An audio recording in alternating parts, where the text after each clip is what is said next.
Yo, what's up, everyone? What's going on? Welcome to another episode of Let's Be Real. I'm your host, Joe Mambu.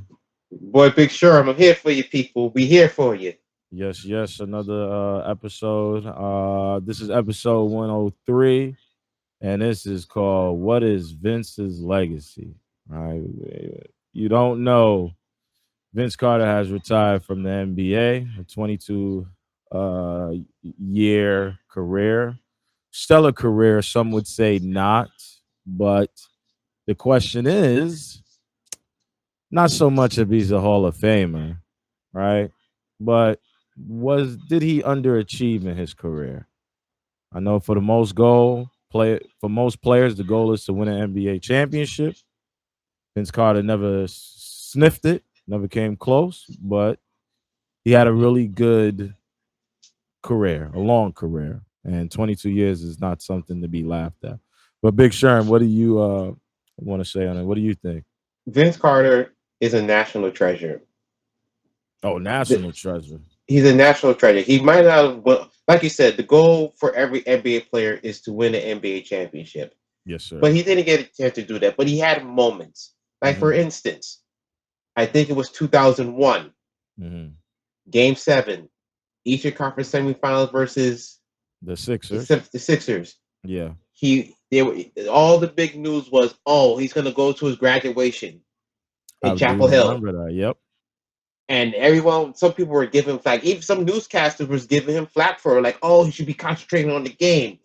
But I said to myself, even back then, when I was back there, I was like, yo, this is a big moment. This is college. You don't get another chance at college to graduate from college. Like, you put in your hard work, your blood, sweat, and tears to go to college to make something of himself. And he promised his mom he would graduate. And that's the Listen, one thing I love the best. He yeah, promised his mom he would graduate, and he did it. And he went to the graduation. And then he got on a plane and went up the coast to Philadelphia, played Game 7, and played in probably one of the better games I've seen him play. he did. He I did. think he had 38. I'm not too sure actually. That was I years think ago. by 2000, that's 2001, bro. Okay, Game 7, Eastern Conference Finals, Yeah, put that to 2000. work. Put that computer to work. Put that laptop to work, brother. There See, was, see. but yeah. I mean, listen, that was listen. Vince Carter had a great 7 years in Toronto, right? But And he had, but but yeah. Go ahead. but with that, they feel like he portrayed Toronto in a way when he left.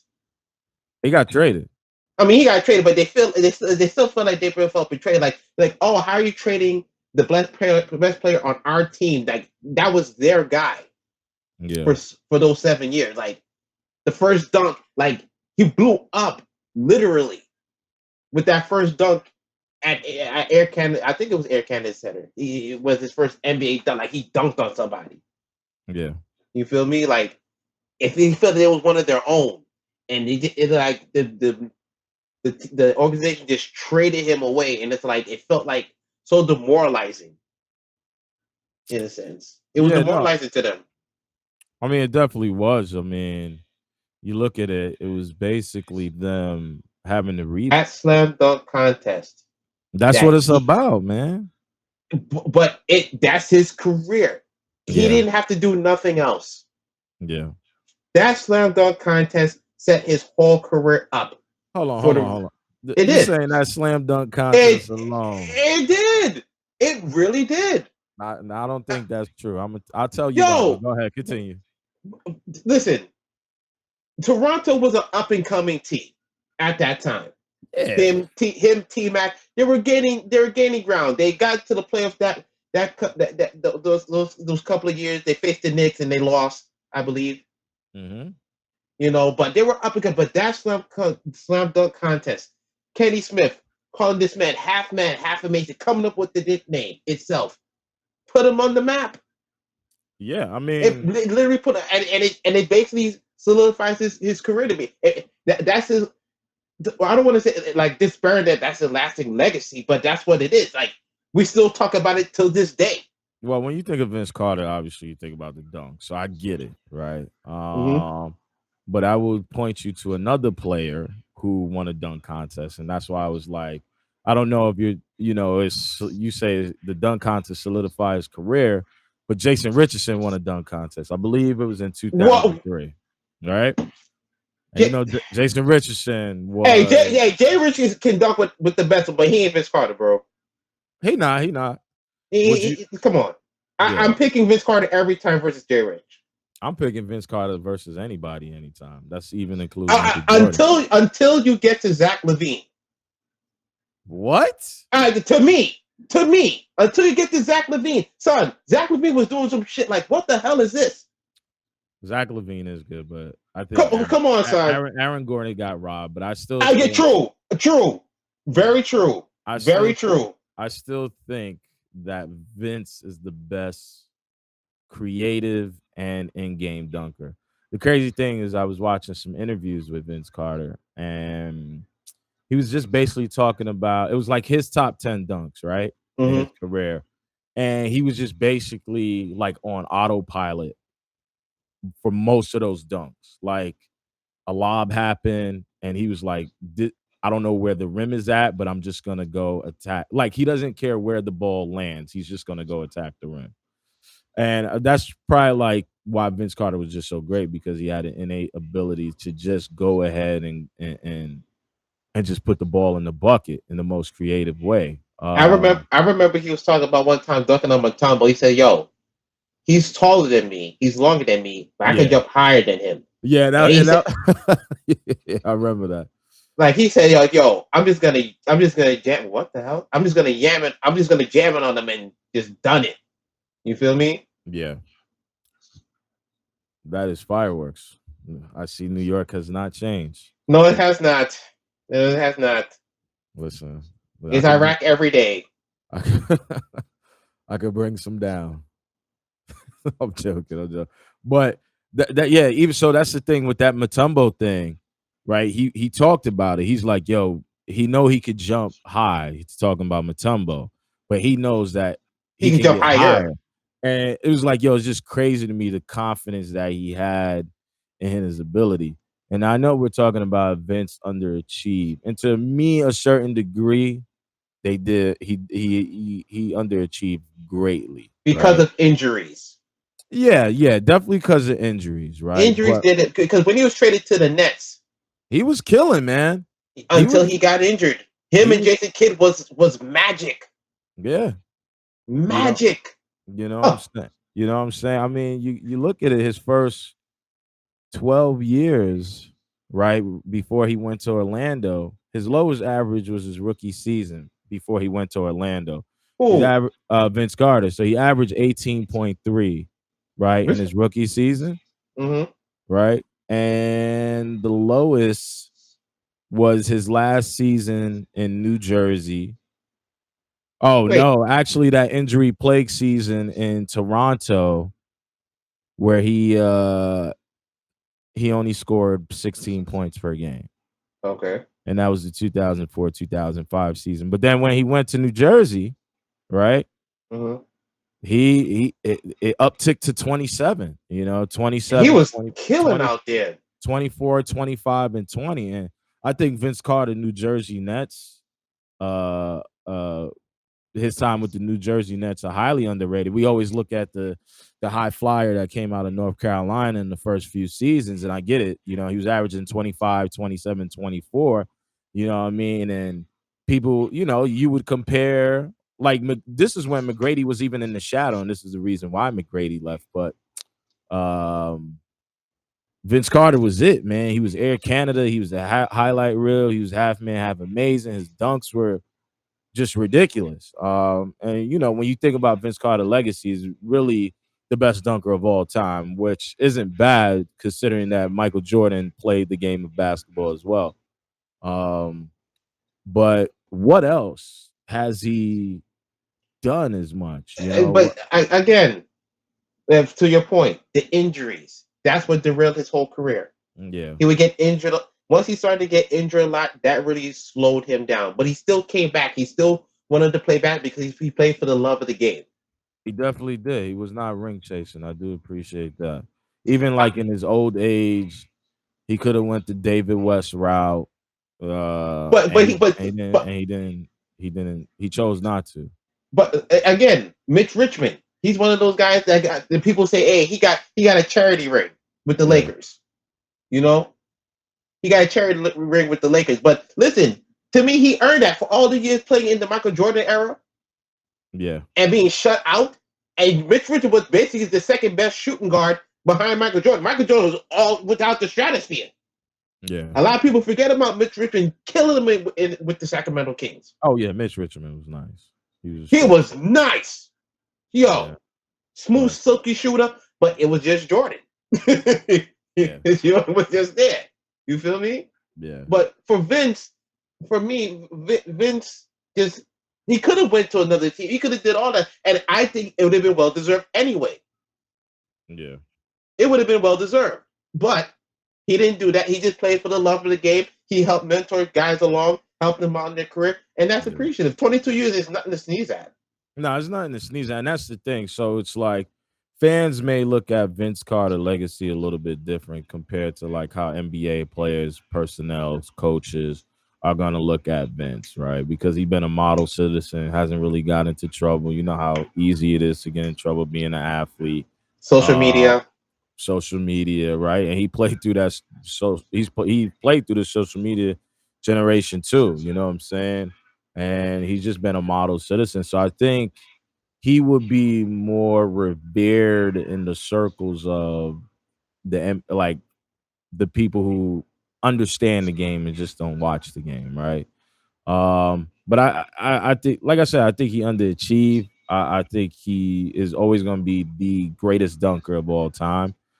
Zach Levine may change that depending on where his career go. Aaron Gordon. Aaron Gordon was Aaron Aaron Gordon. Gordon say he ain't doing it no more because he's been robbed too much, and I believe he was robbed Yeah, he was robbed at again least one of them. He was, twice, oh, all right. Well, yeah, maybe, twice. maybe. Um, But also, he is Vince Carter is the last player to play in the 90s. right? It's a wrap. Yeah, it's done, man. Everybody's The end of babies. Well, except for that's it. LeBron and those other guys. Yeah, they're 2000. Yeah, Vince 2000. Yeah. Vince Carter is the last player to play in the 90s. Damn, I'm fucking old. Hi, hi, Yeah, hachi yeah, machi. Woo! yeah. But he gave Vince Carter gave us oohs and ahs. It's like Oh, he definitely did. for like the first, like you said, for the first 7 years in Toronto, forget it. He was the show. They purposely put him on TV when he was getting good.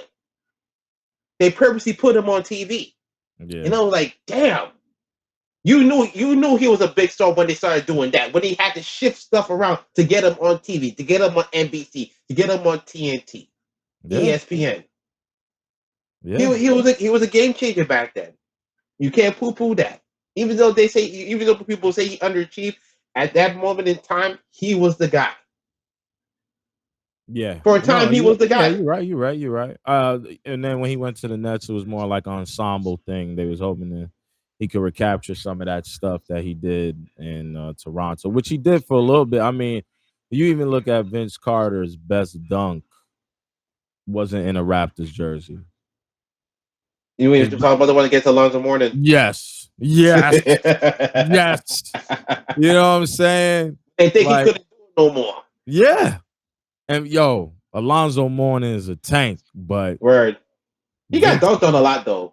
yeah, he did. Well, I mean, that's the thing. When you're a shot blocker, you're gonna get blocked. I mean, you're gonna get dunked on because you're Yeah. going for it. But Yeah, true. yo, I mean, when you talk about taking it to the Baja, man, Vince Carter took it to the Baja. Probably a couple NBA players right now have that Vince Carter poster on Alonzo Mourning. Of course. You know what I'm Of course. saying? That's something that you put up in your room if you have aspirations of playing basketball. Word. You know, but They really think he couldn't get up there again, and he really got him. yeah, That's the crazy thing. Like he was already accumulating a lot of injuries and stuff like that, yeah. and then all of a sudden, out of nowhere, boom! They're like, But oh shit! but that was even a time where Vince. The thing I love about New Jersey Nets Vince Carter is the fact that he worked on his game, right? Like he was working more on his jumper. Right. Uh, and I remember I used to go to a couple Nets games when I was younger, when they were in New Jersey, and watching Vince play in some of those, man, I was just like, oh, he's like a completely different player. He was more of a complete player. You know, at that time I was younger, so I wasn't worrying about the defensive side, but Mm-hmm. offensively, his game has elevated tremendously. He may not be the above the rim assassin like he once was in Toronto, or even have the quickness because he was marred by knee and hamstring injuries throughout his career. But boy, I'm telling you, Vince Carter was fun to watch, man. He was fun to watch in New Jersey.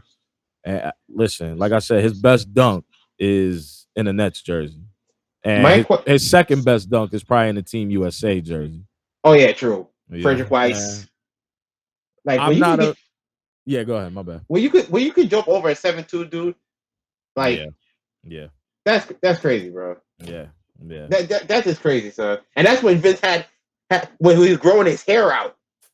You feel yeah, me? yeah. I remember that. Yeah, I Everybody was remember like, that. "Yo, why is he growing his hair out?" But yo, when he dunked, he's like, "Oh, forget it, forget all that." Yo, he just destroyed Frederick Weiss. And now, of course, he was the Knicks player at that time. So then they said, "Oh, we done Yeah, with this dude. yeah, We done with Frederick. If he can't, I mean, no one can really block Vince anyway. yeah. But Yeah. You can. you can't block Vince. But once they said, "Oh, the Knicks Frederick Weiss," it was like, "That's it. The Knicks are done. Yeah, that their next Patrick Ewing type of center is done with. That prospect is over with. yeah. Done. Finito."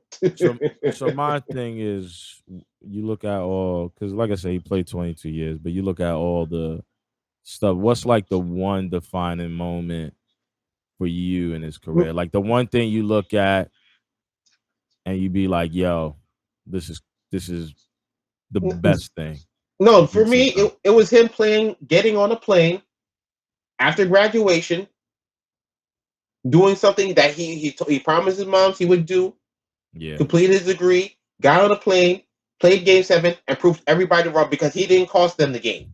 He had a yeah, chance to win the game, as a matter yeah, of fact, yeah, and yeah, they just rimmed out. That's my defining thing. Against all odds, he went out there and said, "F it, I'm gonna go do what I want to do," and it nearly got him to the dance. It yeah. nearly got him to the dance. That's why I last him. You're I right. mean, the ducks and stuff are always going to be there. But Yeah, for me, playing wise on the court itself, like besides the dunk, like on the court yeah, in a high level situation, he was yeah, there. He just couldn't get it over the hump. But it was impressive what he was doing to me at that point in time. yeah. I think so. For me though, I'm gonna tell you, it's the dunk on Alonzo The Mourning, morning, man. I know, You know what I'm oh, saying? I Like know. I mean, it was way too good. Like I loved it. I enjoyed it. I still today I still watch that dunk, man. And for me it was that, you know what I mean? For me it was that dunk because it was just so ferocious. Like he goes behind the back on Jay Will, and then you like, damn, Lonzo coming, and freaking Vince Carter just up and away and slams it on his head, man. And so had the motorbike ready to go. yeah, yeah, pretty much, yo. And then he stepped on the clutch. And he was good. He was good, man. But all right, so now we're gonna Oh, yeah, go ahead, go ahead. of course, before we say things, I would like to say thank you, Vince Carter, for giving us 22 years of your life to the sport of basketball. Word up. We thank you so much, and whatever you do in your never endeavors, please keep be the same way, Well, he said please. he said he done playing professionally. He ain't say he was done playing basketball. So Overseas, baby. no, no. I mean that's still professional. I mean, Let's not it's disrespect him. not the league though. Yeah. It's No, not the league. But I get what you mean. I get what you mean. yeah, yeah, yeah. No, let's not disrespect the other countries Of course, of that have course. professional Of, leagues. my apologies. My No, it's all apologies. good. All right, so the next thing we're going to talk about is the New York Jets and their Uh, ongoing situation with safety Jamal Adams. that cesspool. Listen, we know the Jets are bad. You know, they finally have their quarterback. What they think they have their quarterback, right? So now they kind of worry about on the defensive side of the ball, and they want to make sure they shore up. At least Adam Gase and Greg Williams want to make sure that they You mean shore up. you mean Norman Bates? Oh, Norman Bates. Yeah, yeah, yeah. Make sure they shore up Jamal Adams, who's is 24 years old, still has 2 years left on his current deal, which they could franchise tag him after that. But I mean, how do you feel? He put in a trade request, right? Mm, So listen, he kind of know the that the writing is on the wall. How do you feel about it? let me tell you something. When someone comes out in the draft and says they want to play for the New York Jets and really mean it, you have to do everything in your power to keep this man happy. Yeah, The minute you brought Adam Gase in there, I said, "Yo, this guy is gonna rip this thing apart. They're not gonna do anything, and they're gonna end up losing Jamal Adams." And so yeah, said, so done. They're on the verge of losing Jamal Adams now. they are. I Like, mean, technically not because the, they have him for 2 years, but he could yeah, be you disengaged and not be as productive as he's right. been his He could first pull 3 years. he could pull a Jalen Ramsey because Yeah, he's the best player on their team yeah, on their team. Period. yeah, yeah, yeah. I agree. Even with the mono with Sam Darnold had Sam Donald. Yeah, with the mono. yeah, Well, thank God he came back from the mono, you know. yep, But Jamal Adams, to me, he is one of the top safeties in the league. yeah, He, you are going to sit there, and you're not going to sit there and let him just fester on there because the fans are not going to accept that yeah. No, yeah, at all. So hey, get him traded. He don't want to be there. I don't blame him for not wanting to be there. To tell you the truth, yeah. So yeah, this yeah, is yeah. because Go ahead. Go ahead. My because fault. they don't know what they're doing in New York. They never when Tom Brady was there. I always said, listen, Bill Belichick took advantage of the NFC AFC East because none Oh of these hell teams knew, and none of these teams knew what the hell they were doing in the first place. yeah. Now Brady is gone.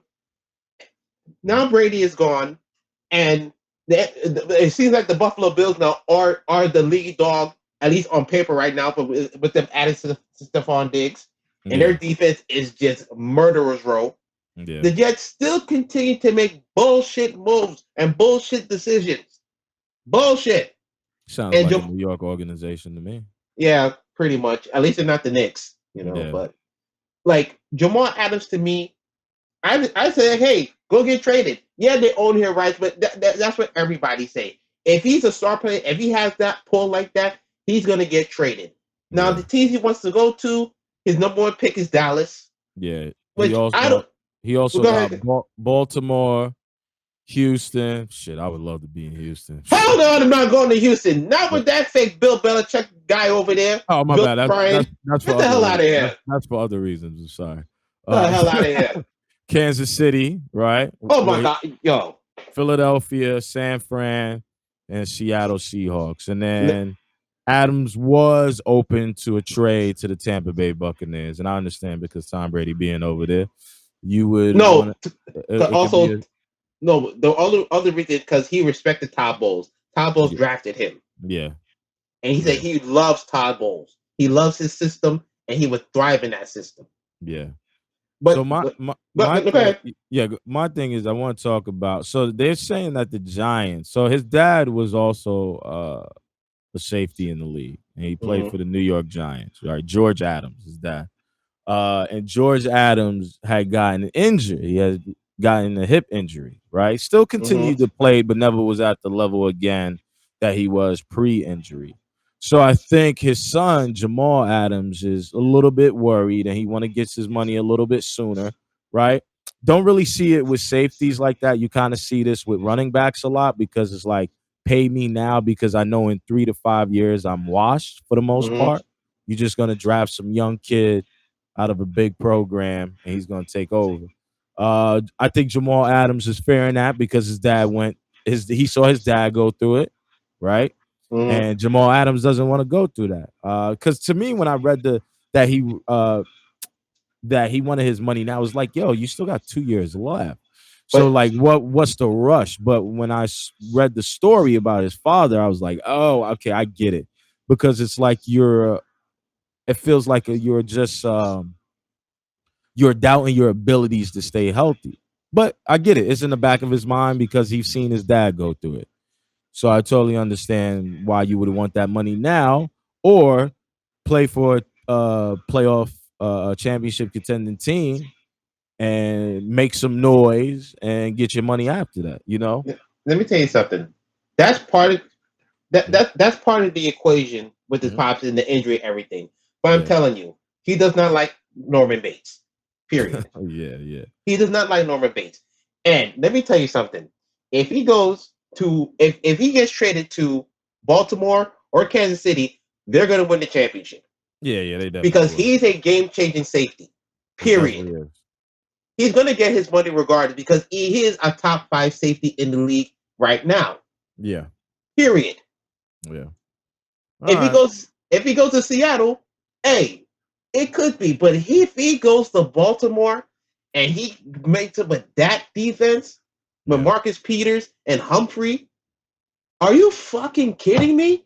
It's gonna be. That's a wrap. That's the championship wrap. If he goes to Kansas City and match up with Matthew on the other side, the other safety, Oh yeah. it's Yeah. a wrap. Yeah. With Mahomes, it's a wrap. It's over, man. If he goes to San Francisco, the NFC is done with. Yeah. They will run the NFC. I don't care if that fake gold is there in Tampa Bay. Tampa Bay. Yeah. I don't care what goat you got. You ain't stopping all that defensive firepower with Bosa and Fred Warner and them guys over there. Yeah. No, you're right. Listen, Jamal Adams could be a Deion Sanders type change the balance of power He type of most guy. certainly can. He most certainly can. Yeah, I understand what I mean. The Jets don't want a king's ransom for him, understandably. Yeah. Yeah, As they but should. it's worth it. Yeah. I've seen this man play when the team when the Jets team was dismantled this year. He goes out there and he just brings it. He brings a Brian Dawkins type mentality to me. He's just a dog out there. Yeah. He just wants it. He don't care how he has to get. He wants to win, but he can still make plays. If any one of those teams gets him, it's a wrap. Yeah. All right, you guys. I want to thank you for tuning in to another episode of Let's Be Real. If you want, hit us up on our email at lbrstalk@gmail.com with questions, comments, and suggestions for even future episodes. Please. Make sure to check us out on Facebook blog. Big Sherm does a good job with Quincy putting in content in between episodes. Also check us out on YouTube. Let's Be Real Sportscast. Subscribe. Like I'm begging like Keith Sweat. You stupid. But yeah, all right, cool. Yeah, that's iTunes, Spotify, all that, all those platforms. Subscribe, please. Yeah, help some brothers out. Word. But yeah, that's another episode in the bag, and then you guys enjoy the rest of your Sunday. Peace.